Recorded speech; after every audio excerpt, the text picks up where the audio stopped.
हरे कृष्णा। राधे राधे। हम भक्तमती श्री आनंदीबाई जी का जीवन चरित्र श्रवण कर रहे हैं। उसी श्रृंखला में उनके आगे का जीवन चरित्र। आप जो मानते हो भगवान वही बन जाते हैं, पुजारी जी ने बताया। आप अगर भगवान को अपना पुत्र मान रहे हो तो ये आस मत रखना कि वह आपकी रक्षा करेगा। नहीं, वह तो बालक है, तुम रक्षा करो उसकी। अगर भगवान को बालक माना है तो उस बालक के नाज नखरे सब तुम्हें ही उठाने पड़ेंगे। आनंदीबाई के साथ यही सब हो रहा था।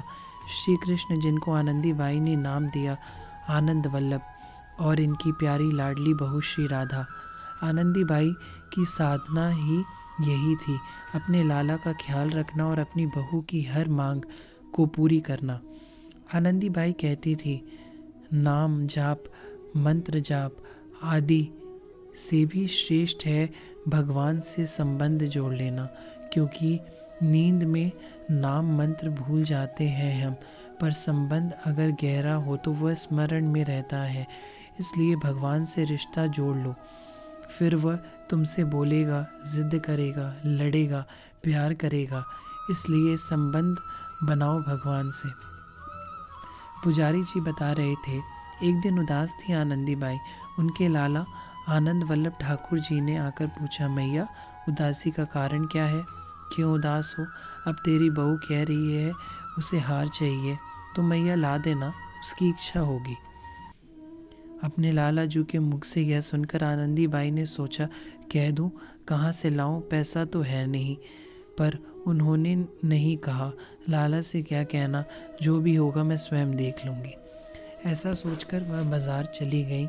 एक हार पसंद आया, पर दुकान वाले ने कह दिया 25,000 का है। उसे रख कर दूसरा हार ले लिया। वह दूसरा हार 10,000 का था।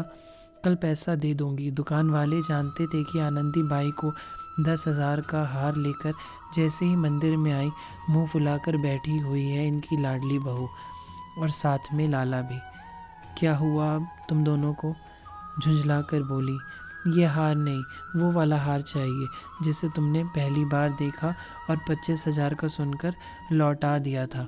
आनंदीबाई की लाडली बहू बोली थी। अब कहाँ है मेरे पास 25,000? आनंदीबाई ने आंसू गिराते हुए जैसे ही अपने बेटे बहू से कहा, बाई जी यह कुछ भेंट लाया था, आप स्वीकार कर लेती। तभी सेठ हरगुल लाल आ गए थे और उन्होंने बिना कुछ पूर्व भूमिका के जेब से 25,000 रुपये निकालकर आनंदीबाई के हाथ में रख दिए। आप मना मत करना, बार बार कहते हुए वो सेठ जी चले गए थे। अब तो ले आओ, लाला ने कहा। दुष्ट प्रेम से चपत लगाई अपने लाला के गाल में और बहू से बोली, अब कोई जिद मत करियो। तेरी यह सास अब बूढ़ी हो गई है और लोगों का एहसान लेना भी मुझे पसंद नहीं है। मैया जल्दी ले आओ अब हार। बहू मचल रही थी। आनंदीबाई गई और वही हार लेकर आ गई। श्री राधा रानी ने जब उस हार को धारण किया, क्या दिव्य छटा बन गई थी। उस दिन अपनी बहू को छुपा कर रखा था आनंदीबाई ने, मेरी बहू को नजर ना लग जाए। कितनी सुंदर लग रही हैं। आनंदीबाई अद्भुत वात्सल्य रस से भरी हुई थी। पुजारी जी बता रहे थे, माँ को ही केवल अपने बेटे बहू का ध्यान नहीं था, ये बेटे बहू भी अपनी माँ का पूरा ध्यान रखते थे। पैसे खत्म हो गए आनंदीबाई के, उधार से काम चलने लगा। एक बार इसी मंदिर में 8 फुट का कोई आदमी आया था, दर्शन करने आया और एक साधारण से थैले में सोने की 50 मोहरें रख गया। पुजारी जी हमें बता रहे थे, आनंदीबाई ने आकर देखा थैला, उसे खोला तो स्वर्ण की मोहरें। तभी मंदिर में एक सेवक को कहा, इस आदमी का पीछा करो और मुझे बताओ कि यह कौन है। वह सेवक पीछे भागा, वो आदमी तो थोड़ी दूर जाकर गायब ही हो गया था। यह सब क्या था? आनंदीबाई को आकर उस सेवक ने बताया कि उस आदमी की परछाई नहीं पड़ रही थी, वह कुछ दूर जाकर गायब ही हो गया था।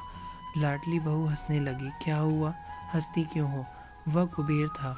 आपके लाडले ने उसे यहाँ बुलाकर 50 स्वर्ण मुद्रा देने के लिए कहा था। बहू ने अपनी सास आनंदी बाई को बताया। मैया, अब तो मेरी इच्छा पूरी कर दे। लाला बोला। तुम कुबेर को भी भेजते हो, भी ये मैया तेरी इच्छा पूरी करती। अब बात क्या इच्छा है तेरी? आनंदी भाई ने पूछा। फूलों का बंगला जैसे बिहारी जी में बनता है वैसा बना। और सुन मैया, मथुरा के प्रसिद्ध सितार वादक हैं, आज हमें उनकी सितार सुननी है। हंसते हुए किशोरीदास बाबा को आनंदी बाई ने प्रार्थना की। फूल बंगला वाले आ गए, सितार वालों को भी बुला लिया। पदों का गायन होने लगा, गुलाब जल के फुवारे छूटने लगे। इस तरह आनंद छा गया आनंद वल्लभ मंदिर में। अब तो नित्य नए उत्सव होते थे, साधु संतों का नित्य सेवा भंडारा होने लगा। आज मेरा लाला राजा बनेगा, आज मेरा बेटा ग्वारिया बनेगा, आज मेरा आनंद वल्लभ जल केली करेगा, आज मेरी बहू और बेटा बगिया में घूमने जाएंगे। तो पूरा का पूरा बगिया ही वहाँ खड़ा कर देती मालियों को बुलाकर आनंदी बाई। इस तरह से लाड लड़ा रही थी आनंदी बाई अपने बेटे बहू से। ज़्यादा से अपनी बहू को मानती थी और बहू भी अपनी इस सास को बहुत आदर देती थी। वृद्धा हो गई आनंदी बाई, पर जहाँ तक हो अपने इन युगल की सेवा स्वयं करती। वैसे पुजारी रखा था, एक सेवक भी था, किंतु माँ का हृदय थोड़े ही मानता है। एक दिन भाव के प्रकट हो जाने के कारण संकीर्तन में अपने लाला बहू के सामने खूब नाची। उसके कारण इनको ज्वर हो गया।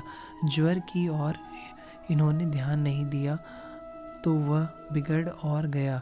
10 दिन तक अपने कक्ष में ही कहराते हुए भगवान नाम लेते हुए बिताया था। पूरा वृंदावन दुखी हो उठा यह जानकर कि आनंदी बाई बीमार है।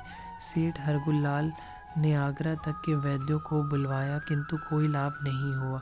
आनंदी बाई का शरीर भले ही अस्वस्थ था, पर उनका मन अंतःकरण अपने बेटे और बहू में ही लगा था। वह बीमार अवस्था में भी पुजारी को पूछती रहती, भोग लगाया? आज भोग में क्या लगाया? संगीत पदों का गायन उनके पुत्र और पुत्र वधू को प्रिय लगता है। यह जानकर वह ऊंचे ऊंचे कलाकार को बुलवा मंदिर में गायन करवाती थी।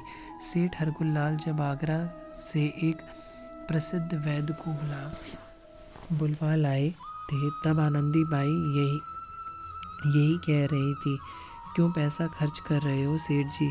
यह शरीर तो एक दिन जाना ही है। इससे अच्छा होता आप वैद्य को दिए जाने वाले पैसे मुझे दे देते और मैं अपनी बहू के लिए एक साड़ी तो ले आती। कई दिनों से मैंने उसके लिए कोई साड़ी नहीं खरीदी। सेठ हरगुल्लाल रो पड़े। ऐसी अवस्था में भी आपको ठाकुर और ठकुरानी याद आ रहे हैं?